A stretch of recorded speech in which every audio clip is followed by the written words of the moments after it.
তোমার কপালে তো দুরুদ সালাম নাই। দুরুদ সালাম যদি তোমার কাছে বেদাত হয়, তুমি নবী পাককে নিরালায় পাওয়ার কি আশা করবা? তোমার আকীদা তো বানায়া দিছে নবী মরে গেছে, ফসে গেছে, গলে গেছে, নবী নাই, নবী শেষ। ওরে ভাই একটু খেয়াল কইরা শুনো, একটু খেয়াল কইরা শুনো। এই পৃথিবীতে দুই ইহুদি আমার নবীর রওজা মুবারক থেকে নবীজির দেহ মুবারকটা চুরি করার জন্য আসছিল। ইতিহাস আছে না নাই? আল্লাহর নবী তখন তুরস্কে বৈশা মক্কা মদিনা চালাইতো। রাজ্যটা বিশাল ছিল, আরব সাম্রাজ্য। আল্লাহর নবী সুলতান নুরুদ্দিন সিফাহাসালার জঙ্গি রাহমাতুল্লাহ আলাইহিকে স্বপ্নে দেখাইছে, এই দুই বেয়াদব আমার সাথে বেয়াদবি করে, এদেরকে ধরো। কি দেখাইছে কি দেখায় নাই? পৃথিবীতে ইতিহাস আছে তো। আল্লাহর হাবিবের এই দেখানো স্বপ্ন মোতাবেক সুলতান নুরুদ্দিন জঙ্গি, সংক্ষেপ করে কইতেছি, বহু সাধনা করে শেষে এই দুইটারে পাইছে কোথায়? রুমের ভিতরে একেবারে কোরআন পড়ে, জুব্বা, পাগড়ি, তসবিহ, কথা কন না খা। আর গর্ত পাইছে কই? তারা নামাজের যে খাটটা ওইটার নিচে কই, গর্তের উপরে নামাজের খাট বিছাই রাখছে, কথা কন না খা। ওই লেবাস, এখন যেরকম লেবাস লাগাইছে একবার ফায়ের তলা পর্যন্ত জুব্বা, অথচ নবীর দুরুদ মিলাদের বিরোধী, কথা কন। ওই লেবাস।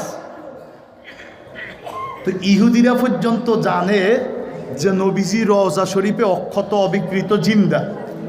তারে কেমনে নিয়া ইহুদিরা মুসলিম জাতি যেন এনে আইলা নবীর ওই মায়াটা না পায়, এটা ইহুদিরা পর্যন্ত করছে।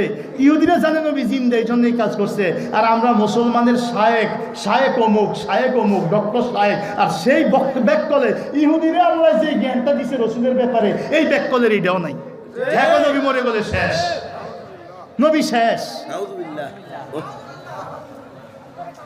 আপনাদেরকে আমি কি দিয়ে বুঝাবো রে ভাই? আমার বাণী অকল যে ফাইটটা যায় বাংলাদেশে ঢুকলে বিভিন্ন জায়গায় আছে, কিছু জায়গা আছে, আর কিছু জায়গায় এমন ইমাম ঢুকছে একবারে শয়তানের মতো তার চরিত্র। দেখবেন মানুষের কইবে ঈদের দিন কবর জিয়ারত জায়েজ নাই। ঈদের দিন কবর জিয়ারত জায়েজ নাই, এটা ফাইসুত্রে কই।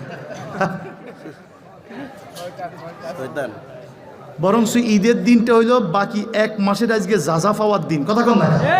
এক মাস রোজার প্রতিদান দিবে আজকে ঈদগায়, কথা কন না। এই জন্য এটারে ইসলামের পরিভাষায় ঈদ বলা হয়েছে।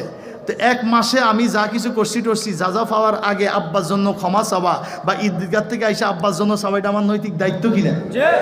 পৃথিবীর কোথাও দেখা নাই। তুমি আবার দেখবেন যে টিয়া যদি দেখেন যে মানে 2000 অমুকে পয়সাওয়ালা, হ্যাঁ কইছে আমার আব্বার কবর যা হুজুর আপনি সে একটু জিয়ারত করি, 5000 দিব, 5000 দিবে এক কবর জিয়ারতে।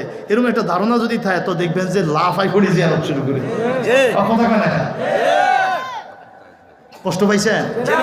মুনাজাত জায়েজ নাই, কিন্তু ঠিকই ইমামতি বাসানের লেগে দিব, আর নিজের গোডাউনে বইয়া কইব মুনাজাত জায়েজ নাই। আপনার করে যদি একটু টলাইতে পারে তো এক সময় আপনার কাছেও কইব।